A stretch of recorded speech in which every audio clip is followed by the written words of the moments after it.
From the outside, the Pilkingtons seemed like your typical family, a young couple with 4 kids living a quiet life in a small town. Nothing about them stood out. To everyone who knew them, they seemed like just another family trying to get by. But then tragedy struck. Not once, not twice, but over and over again. And each and every time, it was written off as a heartbreaking accident. All until investigators finally sat down and asked a very important question. How many tragedies can happen to one family before it stops being a coincidence? Because the further you dig into this case, the more unsettling it becomes. What initially appeared to be a series of unimaginable losses slowly unravels into something far more disturbing. What investigators uncovered was a story filled with manipulation, hidden abuse, and a disturbing truth that nobody saw coming. Let me tell you, this case goes so much deeper than you can imagine. The more I looked into this case, the more my opinion on all of it changed. What happened to every person involved is tragic and heartbreaking, and so far beyond incomprehensible, you won't want to believe it's true, but believe me, it's all real. With that being said, let's get into the case. Brittany and Joseph Pilkington seemed to be your typical young parents living with their 4 children in the Red Bull Hill Apartments in Bellefontaine, Ohio. The family were known to keep mostly to themselves, but this was a small, quiet town, so that was pretty commonplace for the area. Of their 4 children, their oldest was Gavin, born in June of 2010. From there, they had a daughter, Haley, born about a year later in August of 2011, then Nile, born in April of 2014, and last but not least, Noah, who was born in May of 2015. But despite all outward appearances of seeming like a normal functioning family of 6, something much darker was lurking behind the scenes. From the very beginning, there were serious problems within this family. Problems that were only revealed once the tension that had been building for years had finally boiled over. At first, it appeared that Brittany and Joseph were the victims of tragedy after tragedy, a pattern of unimaginable loss that no family should ever have to experience. It all started on July 22nd, 2014, when Joseph Pilkington returned home from work, expecting to be greeted with open arms by his 4 young children. Instead, he came home to an eerily quiet home, which immediately sent him into panic. As he made his way into the apartment, he discovered 3-month-old Nile lying motionless in his playpen. Joseph tried waking him up, but couldn't get a response from him. He soon realized that he wasn't breathing and was cold to the touch. He informed Brittany of what he found, and she seemed surprised and in a state of shock. He immediately called 911, who instructed Brittany to begin CPR until paramedics arrived. Upon the arrival of first responders, they took over life-saving measures and transported him to the hospital. However, tragically, by that point, it was already too late. Little 3-month-old Nile was pronounced dead at the hospital. Right away, when officers arrived to the scene, they found out that Brittany was the only adult at home with Nile at the time of his death, so she is the only person who could have known what happened. So she was taken into the station for questioning, and in her interview with detectives, she admitted that she was taking a nap with Nile when she accidentally rolled over, and she may have suffocated him to death. She woke up and found him unresponsive, panicked, and moved his body into his pack and play, too scared to tell her husband or anyone else what happened. At that time, Nile's tiny body was sent to the medical examiner's office for an autopsy, where they were unable to determine a cause of death and found no evidence of foul play. So the cause of death was ruled as sudden infant death syndrome, a tragic but accidental death in infants that doesn't have an official cause. At this time, it appears that Nile's death was a tragic accident. Nothing more, nothing less. Of course, Brittany, Joseph, and the community around them all mourned the devastating loss of this little boy.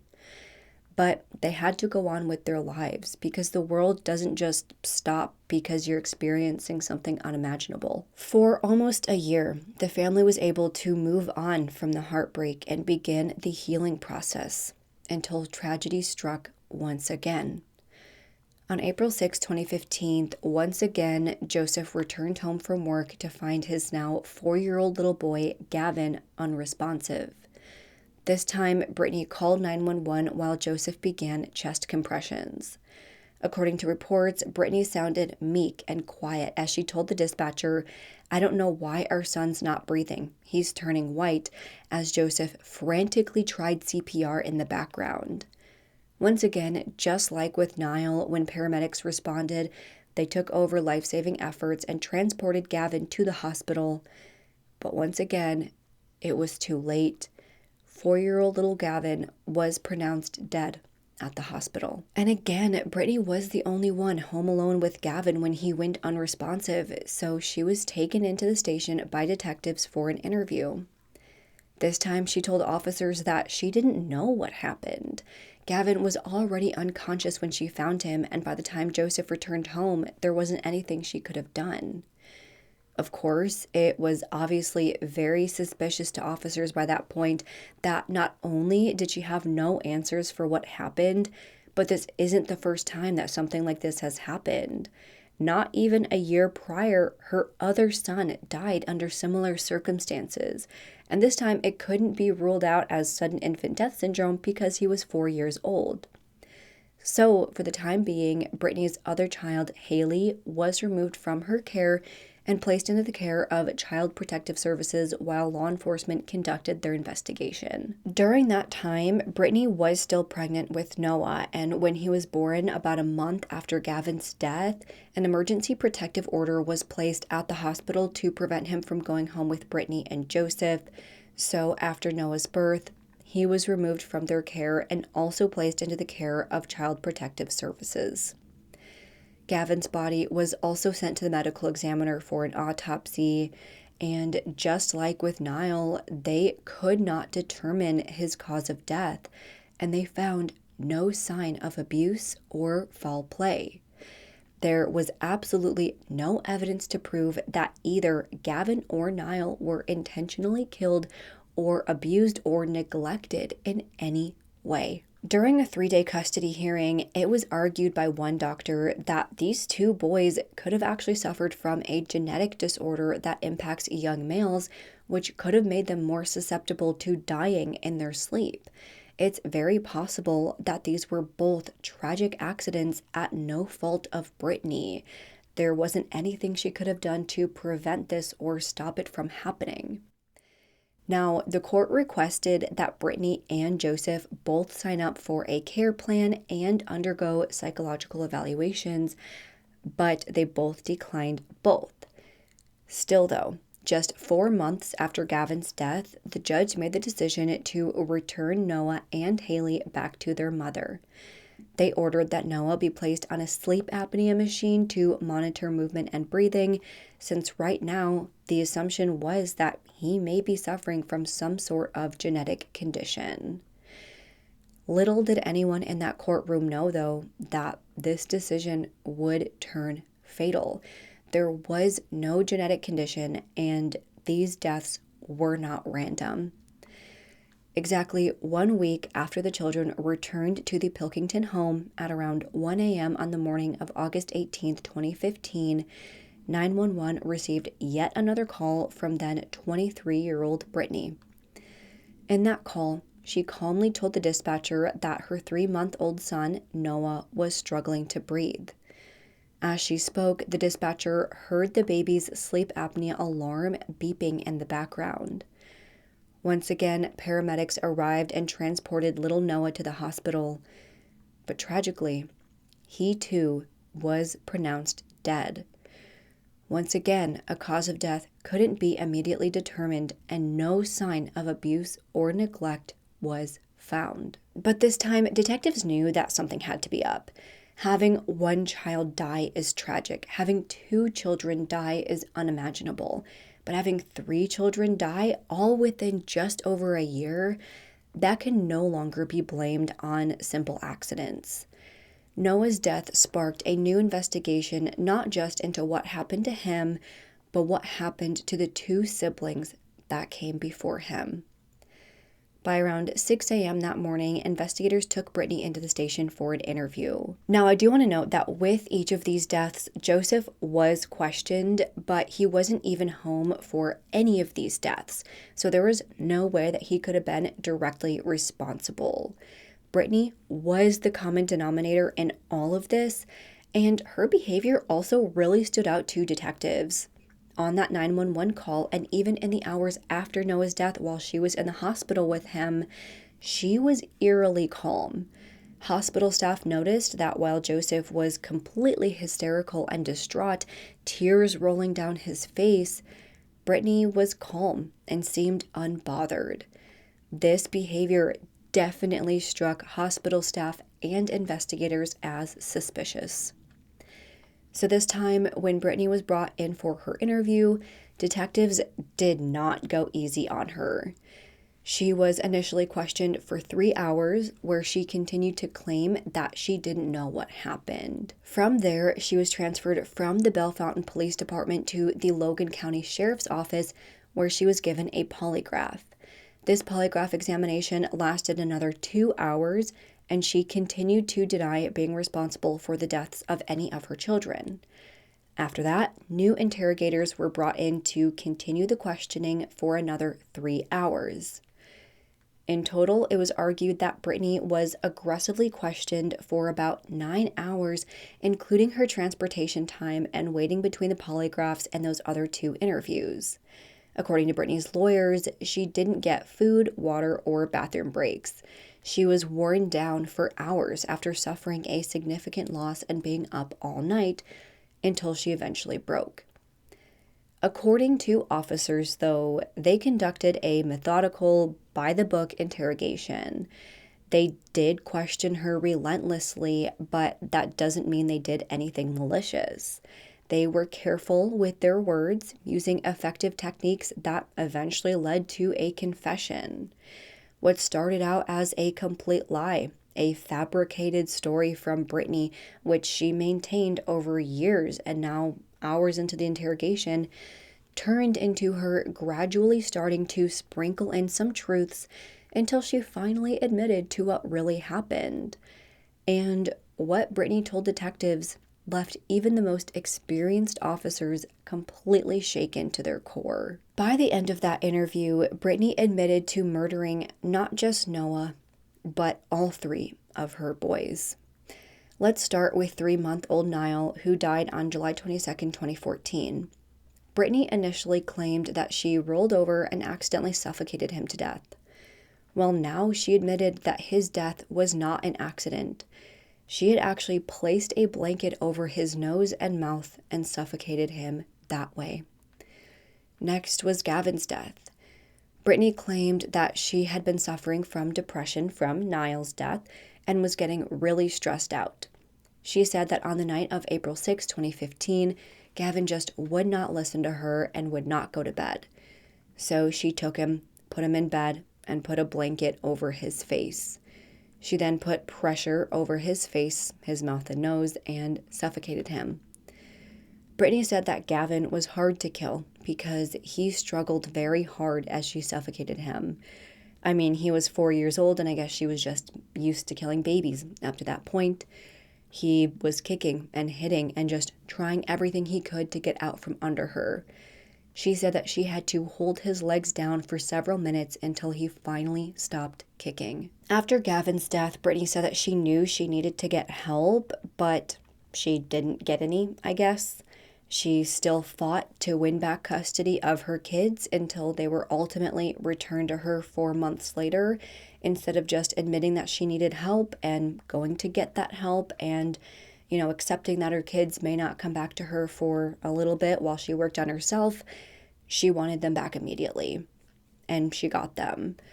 For Noah, Brittany said that it was at around 1 a.m. when Noah was fussy and started crying, and mind you, this was only about a week after she got them back. She went into his room, put a blanket over his face, and held it there for a few minutes until he stopped breathing. After he died, she calmly went to the kitchen table and sat there until Joseph returned home from work. It was at that time when she called 911 to report the death. Brittany said that she believed her husband loved his boys more than he loved their daughter, Haley. She said that he had an especially close bond with Gavin, that he was the favorite, and that really bothered her. She went on to say that her own father beat her growing up, so she started to have negative feelings towards her own sons as well. Then, after each of the boys' deaths, Joseph got even closer to the remaining sons, which bothered her even further. Her ultimate goal was to have the boys out of the way so that Joseph would pay more attention to her and Haley. She said that she killed each of them that way, i.e., putting the blanket over their faces so that she wouldn't have to watch them die. She admitted that she wanted Joe to come home and find each of his boys dead so that he would have to feel the pain of losing them. So that's why she always waited to call 911. The detectives asked if she felt remorse, and she said yes. She actually wished she killed herself instead of killing her sons.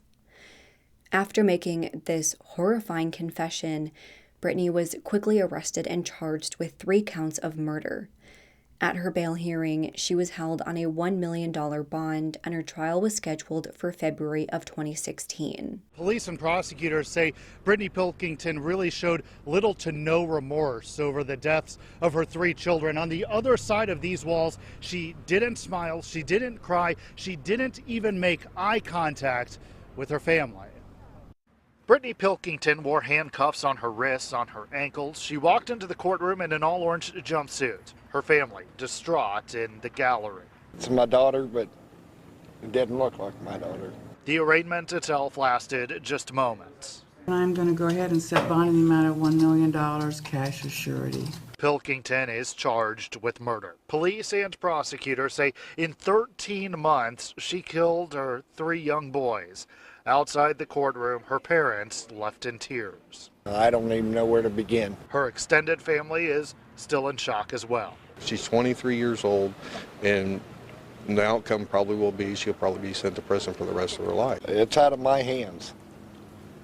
You know, whatever the court system gives her, that's what she's got to deal with. However, things would not go as smoothly as investigators, the prosecution, or Joseph Pilkington thought and hoped it would go. Because this case was a lot more complex than it appeared on the surface. The trial would be delayed, and the case would move very slowly through the court system for a multitude of reasons. First, the defense motioned to have Brittany's confession tossed out. They claimed that she only made the confession after long, arduous hours of intense interrogation. She was coerced into making the statement and only said what she thought detectives wanted to hear. A hearing was also held to determine whether her statement should be used at trial, and ultimately it was found that Brittany, quote, voluntarily, knowingly, and intelligently waived her Miranda rights to remain silent and have counsel, further stating that there's no direct evidence to indicate that her statements were brought through coercive tactics, nor was her capacity for self-incrimination impaired. So the decision was made that the confession was still valid. Based on that, the defense appealed that decision, now stating that Brittany was psychologically impaired, so she was susceptible of making false confessions as a result of those intense interrogation tactics. They brought forward 2 psychiatric examiners who stated that she suffered brain damage as a child due to exposure to lead, sleep apnea, and from childhood trauma. Based on her history of diminished cognitive capacity, her ability for self-preservation was severely compromised. In the light of this new evidence from her psychiatrists, the defense motioned for a new hearing. But now that Brittany's mental health was being brought into question, the courts ruled that they wanted her to undergo evaluation from one of their independent psychiatrists. By this point, almost 2 years had passed, and investigators had started digging deeper into Brittany's past, and what they found was far more disturbing and a more complex picture than they ever could have imagined. They realized that although Brittany committed 3 unthinkable crimes, she too was a victim at the center of it all. So now let's get into the background of Brittany Pilkington. Brittany Renee Cummings was born in January of 1992, and by all accounts, her early childhood appeared relatively normal, but when she was 7 years old, her parents got a divorce. Shortly after the divorce, Brittany's mother started a new relationship with a new man, Joseph Pilkington. You heard that right. The very same Joe Pilkington we've been discussing throughout this case was first in a relationship with Brittany's mom. When Brittany was just 9 years old, Joseph moved into the house and quickly positioned himself as a father figure to her. He took her to her medical appointments, drove her to school, was present at all of her extracurricular activities, and formed a protective bond over her. But after years of raising her as his daughter, he started grooming her. By age 11, the process started. He exposed her to adult material and slowly introduced her to the idea of engaging in sexual behavior. The lines between being a protector and predator were blurred, and by the time she was a teenager, he began sexually molesting her. And when she was just 17 years old and he was 37 years old, he got her pregnant with their first child. By that point, Brittany's mom was aware of the sexual relationship between her daughter and her now ex-boyfriend, but she said that she didn't mind, as if this is just a man moving on to one of your friends, another consenting adult, and not literally raping your child. But okay. Then, once she was pregnant, Child Protective Services did become involved with the family. But they ultimately chose not to pursue charges because Brittany was just a few months shy of turning 18, and they said that they were planning to be married soon. So even though she wasn't even close to being a legal adult when she became pregnant with this man who was almost 40, and because she was being groomed into being legally bound to him, the system felt that there was no issue here. And I guess neither did Brittany's own mother. And I don't know where her biological father was in all of this, but clearly he had no issue with it either. Already, we are seeing massive failures where if things had just gone a little bit differently, then so much tragedy could have been prevented. But that isn't what happened. This child was allowed to marry this middle-aged man, and they had their baby together and went on to have 3 more children over the course of 5 years. During those 5 years, it was claimed that Joseph was abusive, controlling, and manipulative. She suffered severe mental, emotional, and sexual abuse at the hands of her own husband for years, leading to trauma which impacted her intellectual capacity. So that is exactly what the defense planned to argue at trial, that the years of abuse at the hands of Joseph, plus the other factors I mentioned, such as the other childhood trauma, exposure to lead, and sleep apnea, all contribute to her diminished cognitive capacity, leading to poor decision-making. They would argue that she didn't kill her children because she was jealous of the attention they were getting from Joseph. She killed them because she was afraid that they would grow up to be abusers. They were getting special attention from the man that abused her for her entire life. That didn't mean she was jealous. It meant that she was concerned. On the other hand, the prosecution planned to argue that Brittany was fully aware of her actions. She murdered her children in cold blood because she was jealous of the attention they got. They all died in a meticulous, calculated manner. She lied about it for months, then over a year, and then maintained the lie for hours through those intense interrogations. Yes, she ultimately confessed, but she was able to maintain her lie for a significant period of time. That should count for something. They maintain that the motive was that she and her daughter didn't get enough attention from Joseph, so she took the boys out to force him to finally pay attention to them. Through all of this, the case continued to make its way through the legal system until finally, in November of 2019, they reached a plea agreement. She ended up pleading guilty to 1 count of involuntary manslaughter for Nile's death and murder for the deaths of Gavin and Noah. At her hearing, her lawyer read a statement on her behalf, stating that she was too emotionally devastated to speak. It reads, "Brittany Pilkington takes responsibility for the deaths of her children by her plea today. She loves and misses all of her children, and she grieves for them every day. Brittany has had a difficult time understanding how her life turned out the way it did." They continued by saying that the years of abuse she faced caused damage to areas of her brain that caused anxiety, fear, and terror, leading to her unthinkable actions. She said that she hopes life will be kinder to her daughter than it ever was to her. For her charges, Brittany was ultimately sentenced to 37 years to life behind bars, 7 years total for the involuntary manslaughter, and 15 years each for the murder charges, to be served consecutively. This case has been going on for some time, and we've been working hard. We knew when we first met Brittany that things were not right, and it took some time. Dr. Jeff Madden is the first person who diagnosed it. Well-known neuropsychologist in Columbus said there's problems here, and I suspect there's right frontal lobe problems, and that details executive functioning. It details a lot of functions that we need to be normal and to get through every day of life. And so we knew there was lead poisoning. We had records to support that, high levels of lead, and we know how damaging that can be. We also then began to find out that she had a monster in her life from the age of 9, being shown pornography, being raped repeatedly. And we knew that all of those things together made her a broken person, but we didn't have the medical evidence to go along with it. What do you make of what the defense said about how her mental illness or the state of her brain certainly doesn't explain it, but or certainly doesn't excuse it, but explains it? I mean, do you share that view? The only thing I'll say about that is that this case did start with the death penalty. The state had its own expert examine Brittany, and that expert, the state's own expert, had given us some information that they didn't believe she qualified for the death penalty.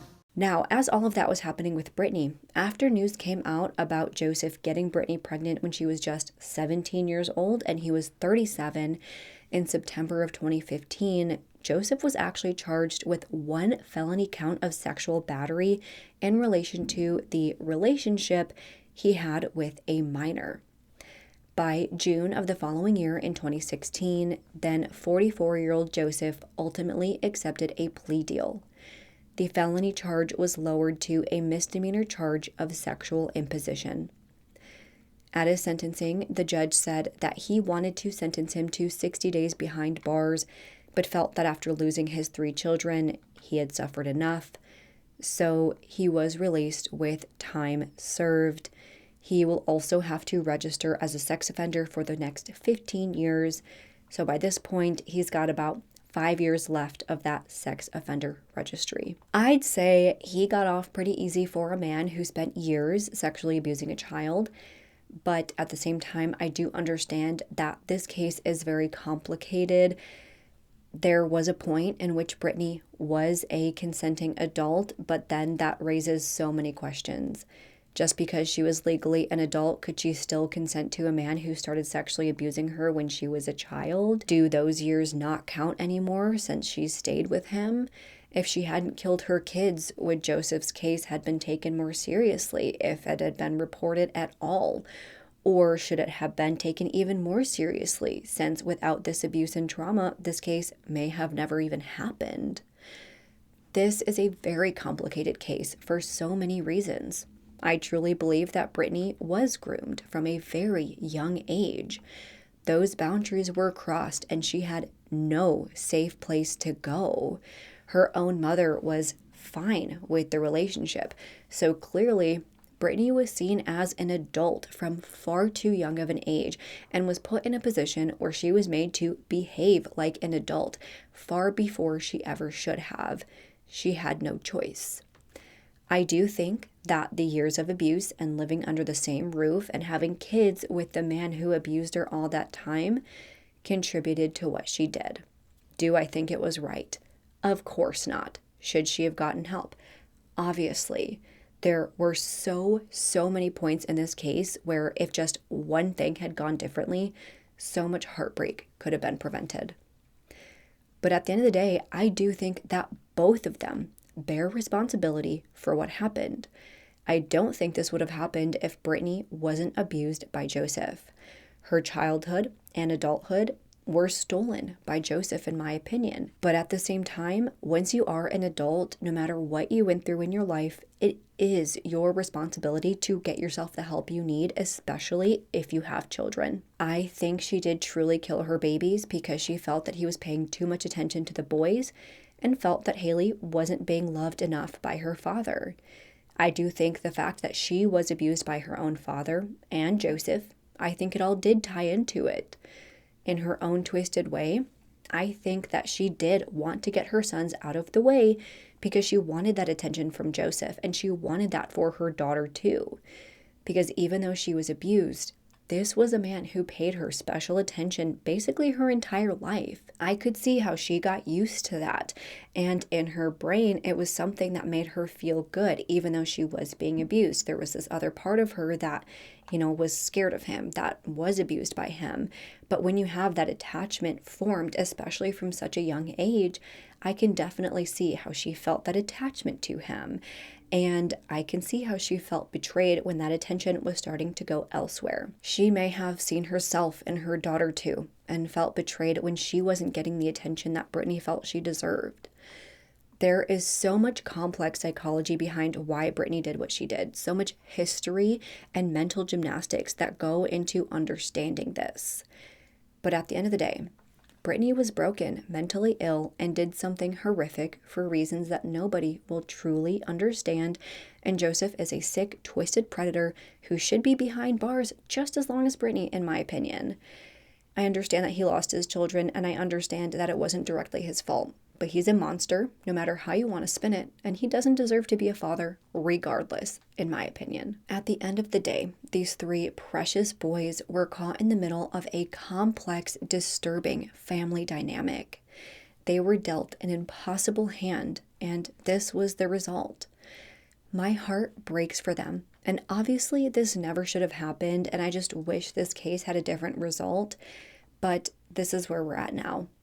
I just hope that Haley can move on with her life, and I hope that she's living her life, thriving, doing okay, despite the horrific trauma that she's had to endure. But that is all I have for today's case, and now I want to know what you all think.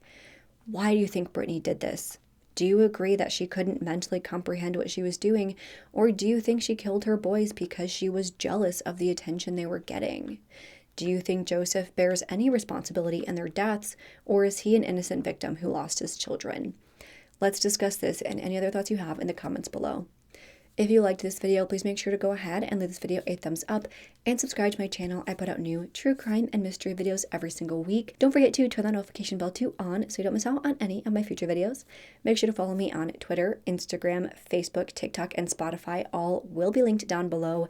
And if you have any case suggestions, please make sure to fill out the Google form, which is also listed down below. With that, I hope you guys have an amazing week. Stay safe, stay healthy, and I hope to see you next time. Bye.